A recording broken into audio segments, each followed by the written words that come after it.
சந்தானம் பாத்தீங்கன்னா ஒரு காமெடியனா இருந்தாரு. ஹீரோவாவும் அவர் அந்த காமெடியனா கொஞ்சம் எக்ஸ்டெண்டட் காமெடியனா அவர் நடிச்சுக்கிட்டு இருக்காரு.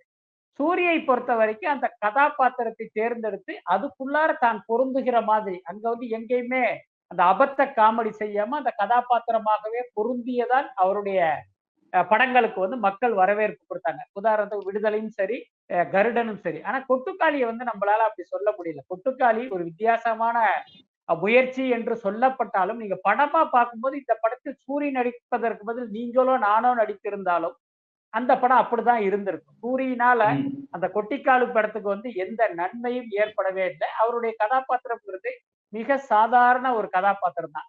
ஒருவேள அவர் வந்து அப்படி ஒரு அ வ வ இதுக்கு கனவு ஒரு கற்பிதம் வந்துருச்சுன்னு நெனைக்கிறேன். நம்ம இந்த மாரி நடிச்சோம்னா, நம்மள வந்து ஒரு சிறந்த நடிகரா மக்கள் அடையாளப்படுத்துவாங்கன்னு நெனச்சுட்டாரோ என்னமோ தெரியல. பட் இந்த படம் ஒரு கருடன் ஏற்படுத்திய பாதிப்பை கூட ஏற்படுத்தலைங்கிறது தான் முக்கியம்.